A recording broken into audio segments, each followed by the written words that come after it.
Hace un tiempo conocí a alguien que eligió vivir en Uruguay, que me contó que cuando entraba al Uruguay o ponía el violín de Becho o escuchaba La Barona del Carrero. Como buen amante de la música, fue el primer tema con el que nos vinculamos y después empezamos a aprender mucho de este argentino como Gustavo Grocopatel, que además de ser productor, se ha dedicado mucho a la investigación y con quien hemos hablado mucho sobre todo este mundo que es la producción de alimentos y queremos que hoy nos aporte con su conocimiento y con su experiencia. Una semblanza de con quién vamos a hablar ahora.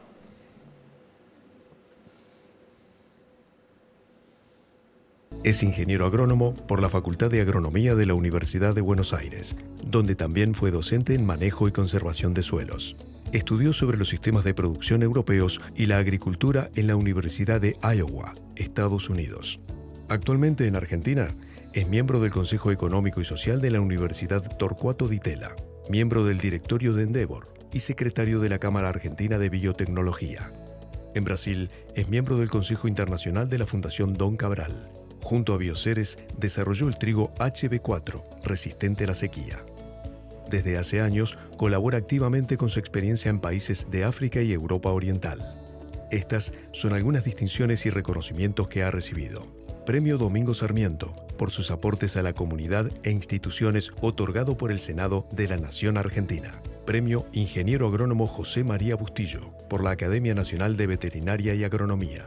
Condecoración Orden de Río Branco, de la Embajada de Brasil en Argentina. Gustavo. Hola.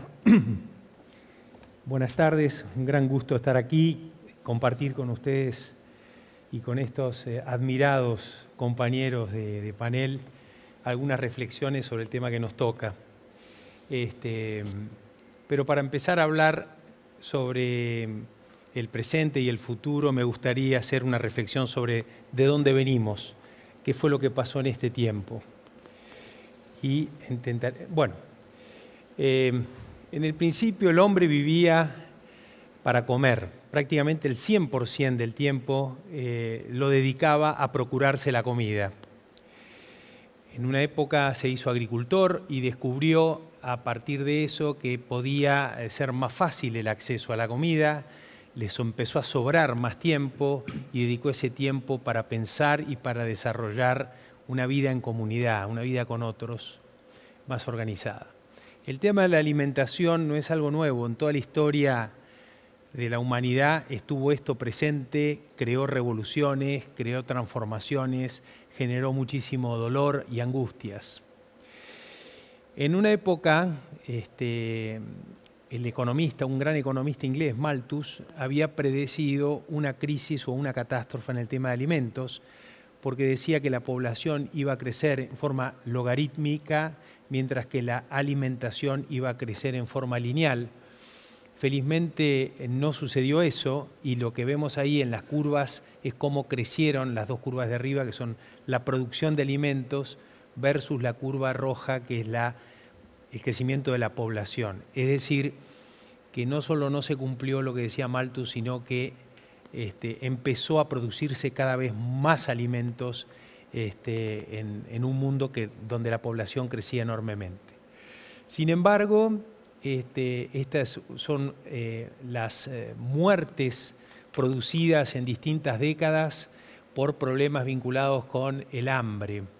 Y como vemos, hasta la década del 70, las muertes por hambrunas eran enormes, extremadamente grandes. Y estas son las muertes, pero no están registradas las hambrunas, el sufrimiento de muchísima gente que no se moría, pero que también lo sufría. En cambio, hay como un quiebre a partir de la década del 70, donde vemos que eso se fue reduciendo en forma dramática hasta nuestros días. Es decir, hay gente con hambre, pero no hay gente que se muera por hambre o tanta gente que se muera con hambre como antes. Además, el aumento de productividad que tenemos en los últimos años, en las últimas décadas, ha producido una disminución significativa en el precio de las materias primas. Esos gráficos son los precios de trigo, soja, maíz, cómo han ido reduciéndose a lo largo de los años en moneda constante. Es decir, que esa reducción en el precio, medida en términos constantes, ha generado aumentos en el consumo de muchos alimentos donde antes no se consumía. Este es el aumento en el consumo de carne en China. O sea, hoy en China se consume el doble de carne de lo que se consumía hace 40 años atrás, 50 años atrás. Y eso también modificó las dietas. De dietas que eran exclusivamente de hidratos de carbono, empezaron a cambiarse a dietas más vinculadas con las proteínas. También es muy interesante ver qué porcentaje del presupuesto de una familia es destinada hoy a la alimentación. Y como vemos en las curvas, va cayendo rápidamente el porcentaje destinado a la alimentación. Es decir, hace en 1960 una persona en Estados Unidos gastaba el 18%, ahora está gastando el 10% de su presupuesto. Si la gente empieza a gastar, pero más en otras cosas, en entretenimientos, en viajes, etcétera, etcétera. Inclusive las curvas de abajo muestran cómo inclusive las familias gastan más en alimentación, pero en restaurante. Es decir, que no necesariamente es una medida de lo que, digamos, de lo que debe ser. Sin embargo, este es el promedio. Cuando vemos en esta otra, vemos esto separado por quintiles de acuerdo al nivel de salarios que tienen. Vemos que todavía las personas de menores salarios gastan un porcentaje significativo. Es decir, cuando una persona de altos salarios gasta el 7% de su presupuesto en alimentación, las personas de menores ingresos gastan el 27% de su proporción. Es decir, que hay una tendencia al descenso, pero todavía los sectores más pobres siguen gastando más. Esto es lo que las familias consumen, son familias de distintas partes del mundo, consumen anualmente, y uno podría decir como primera reflexión de esta parte de la conferencia, es que el hombre ya no vive para alimentarse, sino que se alimenta para vivir. O sea, cambió conceptualmente a lo largo de estos siglos el concepto del vínculo del hombre con la alimentación. La razón de por qué eso está ocurriendo tan rápidamente en las últimas décadas tienen que ver con distintas convergencias tecnológicas que aumentan la productividad. La primera convergencia tecnológica, esa de la década del 70, que tomamos como referencia, que es cuando bajan las muertes por hambre, tiene que ver con lo que se llamó la Revolución Verde, que es la convergencia entre el uso de fertilizantes, el cambio en la genética y el uso del control químico de plagas y enfermedades con productos que se habían desarrollado para la Segunda Guerra Mundial. Así que la Revolución Verde es de alguna manera hija de la Segunda Guerra Mundial y de los desarrollos tecnológicos que se hicieron, pero básicamente es hija también del reclamo de la gente. En 1970 había o antes de 1960, había enormes hambrunas en la India básicamente, y los productores de la India salieron a protestar masivamente frente al gobierno pidiéndole fertilizantes, pidiéndole ayudas para aumentar su producción. Y esto hizo que ingeniero agrónomo científico norteamericano, Norman Borlaug, desarrolle ese paquete tecnológico que le valió el Premio Nobel de la Paz. Hay una segunda convergencia tecnológica que llamamos revolución industrial verde. Es decir, no es la revolución verde, sino es la revolución industrial verde. Porque a partir de esa primera convergencia empiezan a desarrollarse otro tipo de tecnologías, como la biotecnología, la siembra directa, la agricultura de precisión, una mayor sofisticación en ese control químico de la que habíamos hablado, que a su vez son hijas de otras tecnologías madres, son hijas de la electrónica, de la robótica, de la metalmecánica, en fin, de otras tecnologías que generaron eso. los productos que se obtienen a partir de esas plantas ya no son solamente alimentos. Hay una multiplicidad de productos, medicinas, textiles, enzimas, productos industriales.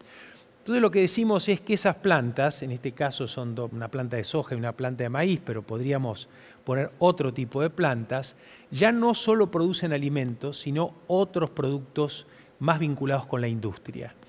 Y son, de alguna manera, como plantas industriales, verdes, donde no usan la energía eléctrica, sino que usan la energía del sol, la energía solar.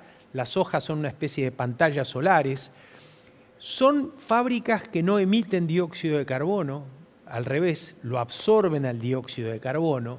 Es decir, son plantas industriales del siglo XXI de una nueva generación. Estamos transitando esta revolución industrial verde y vamos hacia otra que podríamos decir el futuro, que tiene que ver con una nueva convergencia donde hay una revolución de la información, de nuevos materiales, nuevas formas de organización y de gestión. Y permítanme darle un ejemplo. Hay científicos que ya están desarrollando robots que plantan semillas con inyectores. O sea, hay inyectores que permiten poner la semilla en el lugar adecuado. Hasta ahora se siembra haciendo un tajo en el suelo, arrastrando máquinas con tractores, pero estos robots pueden usar estos inyectores y entonces esto generaría el fin del uso de los tractores o de las maquinarias tal cuales las concebimos. Muchos hablan de robotización hoy como reemplazo del ser humano por robots. Yo hablo de robotización, de reemplazo no solamente de los seres humanos, sino de las maquinarias por este tipo de robots. Son robots que a su vez están orientados por la agricultura de precisión, con información que vienen de satélites o drones, que funcionan con energías renovables a través de las baterías de litio, que a su vez pueden ser fabricados en impresoras 3D.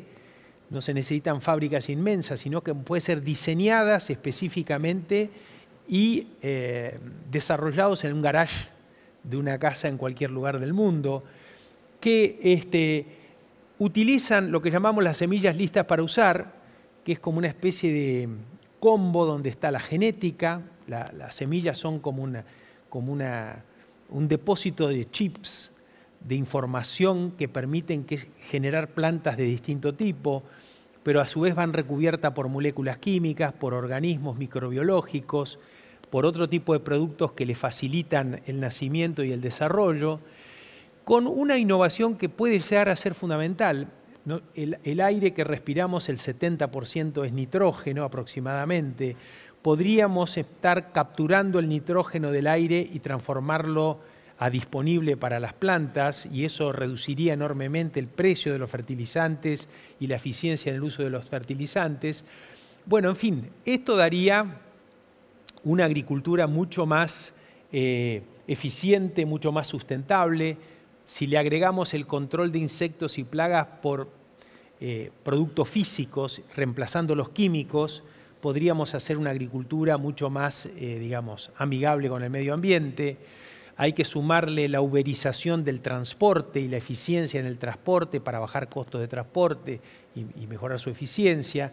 Y distintos mecanismos que mejoran la gestión, como la inteligencia artificial, el comercio electrónico, las finanzas, etcétera, etcétera. Esta nueva organización tecnológica, digamos así, de la agricultura tiene enorme, o puede llegar a tener enormes beneficios en términos energéticos, en tema de huella de carbono, en temas de que como ya no se necesita la mecanización para hacer agricultura, porque están los robots, uno podría llegar a sembrar sin desmontar en nuevas superficies, sin tener desmontes, porque los robots van esquivando los árboles y entonces se podría hacer una especie de convivencia entre esos ecosistemas productivos y naturales. Obviamente que esa revolución va acompañada por la información en tiempo y forma. Los celulares digamos, permiten registrar o mantenerse conectados o informarse o tomar decisiones prácticamente en cualquier lugar y en cualquier tiempo. Y otra de las innovaciones es los cambios que se están dando con el tipo de productos, no solamente innovaciones en los procesos, que fue de las que hablé antes, sino innovaciones en los productos, ¿no? Desde la carne artificial, el mayor uso de legumbres, el uso de las algas. Las algas permiten que se pueda fotosintetizar en el mar. El mar es una gran superficie que podría transformarse en fotosintética. Las algas tienen muchas proteínas, tienen aceites, tienen muchas veces más aceites y proteína que la soja, entre otras cosas. Estos son algunos ejemplos, pero hay muchos desarrollos de otros productos que hay que mirar con atención.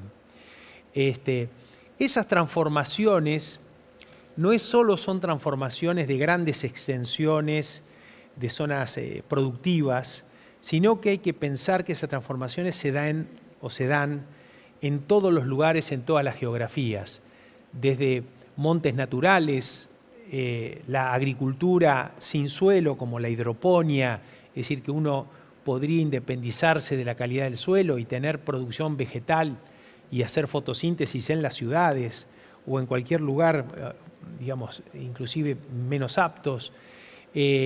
Uno puede hacer agricultura en los techos de las casas, ¿no? Es decir, lo que llamamos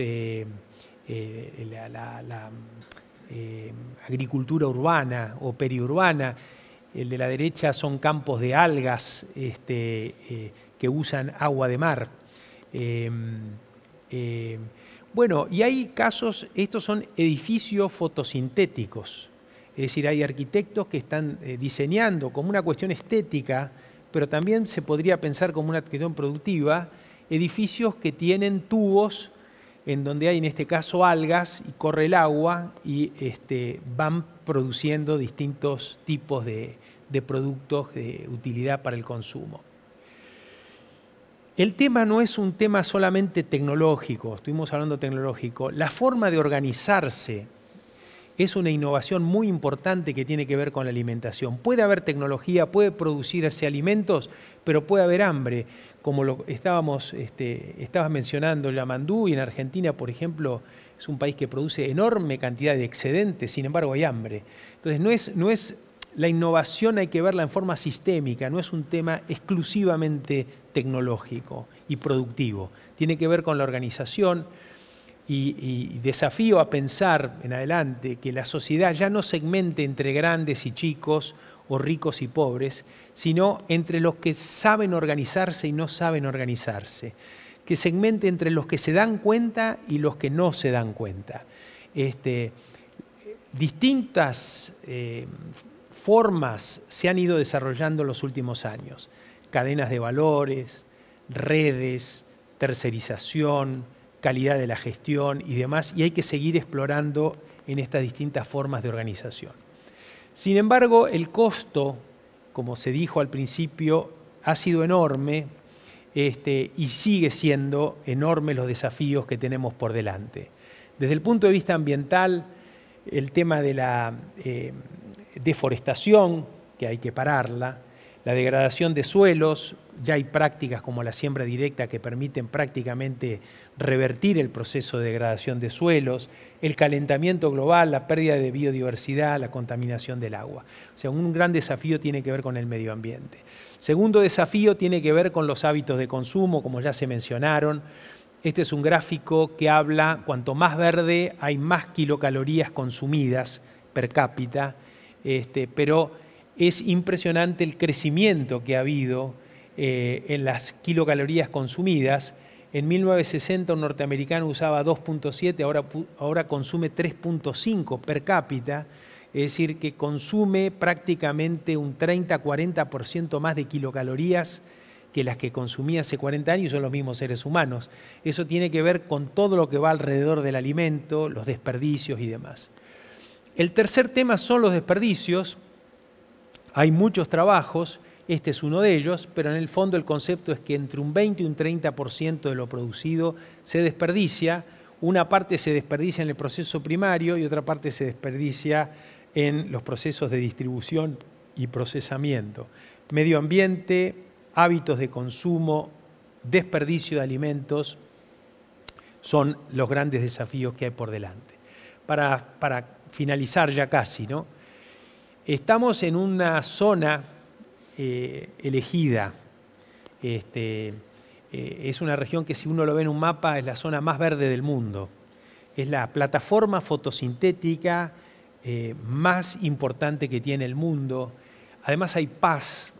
Es una región abierta al mundo, con recursos para dar y recibir, con tradición de producción agrícola. Hay otras zonas verdes que no tienen tanta tradición de producción agrícola, es un tema cultural, con lo cual el Mercosur y nuestra región y Uruguay está ubicado en el lugar adecuado, en el momento adecuado para poder ayudar a resolver estos grandes problemas, y ese liderazgo debe ser asumido.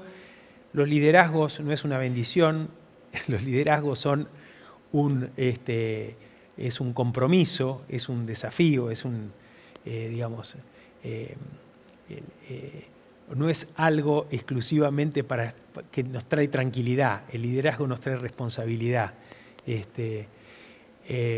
Sin ir más lejos, hoy el Mercosur, hasta hoy, representa un porcentaje muy importante del comercio mundial de soja, más del casi el 60%, maíz casi el 40%, en carne vacuna el 32%, de pollo el 25%, se está creciendo gracias a la atracción básicamente de Brasil. Esa es la realidad de hoy, pero la responsabilidad y la oportunidad para el Mercosur de acá adelante es enormemente importante. Innovar para la seguridad alimentaria no es solo un tema tecnológico o organizacional. Hace unos años tuve la oportunidad de tener una conversación con Marina Silva sobre el problema del capitalismo o los problemas del capitalismo y cómo había que resolverlos. Y bueno, empezamos a hablar de un listado de cosas. Dice, bueno, quizá, yo decía, bueno, hay que llamarlo capitalismo del siglo XXI. Y ella me dijo, no, ¿por qué no lo llamamos sustentabilismo? Para cambiar un poco de nombre.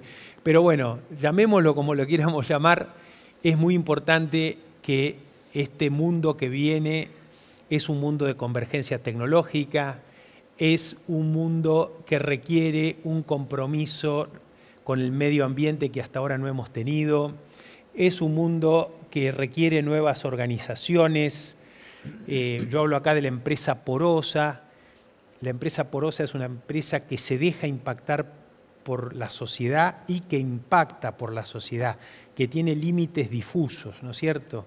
Es un concepto que aparece a partir de las nuevas formas de organización, las integraciones entre el sector público y privado. Hasta ahora, siempre cuando uno habla de público-privado, habla de una relación cliente-proveedor, cuando habla de público-privado. Yo creo que lo público y privado tienen que ser socios en la construcción de un Estado de este tiempo. Tiene que ir mucho más allá que la relación cliente-proveedor. Y ese es un gran desafío tanto para los privados como para nuevas instituciones, la democracia, los gobiernos globales, acuerdos comerciales, el Estado de este tiempo. En general, uno ve las críticas, inclusive se nombró al Papa, donde hace una crítica muy importante. A mí siempre me llama la atención por qué dentro de las críticas no critica al Estado, que es tan importante o más importante, digamos, que otros sectores, digamos, porque es el que tiene el poder y las herramientas de transformación. Hay que demandarle más al Estado, más eficiencia, más facilitación, más presencia. Otro de los temas, los nuevos liderazgos. Hablo de empresarios, trabajadores. Cambiar, no es suficiente con pagar impuestos para los empresarios, tenemos que involucrarnos más. Y básicamente para los trabajadores, el desafío de que para preservar el empleo va a haber que cambiar de trabajo, porque los trabajos del futuro no son lo mismo de hoy. Entonces, para preservar el empleo hay que cambiar de trabajo. ¿Cómo nos preparamos para cambiar de trabajo? Y un punto que lo dejo para el final, pero no porque sea el menos importante, para mí es el más importante hoy, es cómo se incluye y se integra a los desplazados del sistema. en las distintas revoluciones de la historia de la humanidad, las sociedades no estaban preparadas para esas revoluciones y entonces sufrieron mucho. A nosotros nos está pasando lo mismo, no estamos preparados, no entendemos la modernidad, no entendemos la sociedad de la información y entonces no nos preparamos. Y entonces hay una enorme cantidad de excluidos que debemos incluir y hablo de lo que se llama la economía popular y otras formas que aparecen en distintos lados.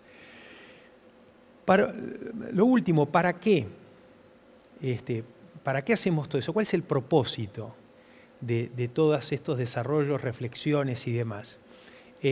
Amartya Sen, que fue premio Nobel de Economía, decía que el sentido para el hombre era crear capacidades que lo hagan feliz.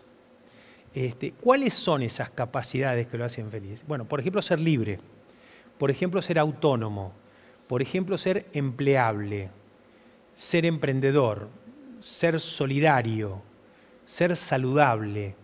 Bueno, entonces, propongo hacer una especie de chequeo. Cada vez que decidimos algo, proponemos algo o hacemos algo, hacer un chequeo para ver si lo que estamos haciendo hace a las personas más libres, hace a las personas más autónomas, hace a las personas más saludables, y así estaremos dando respuesta al sentido de todo esto que proponemos. Muchas gracias.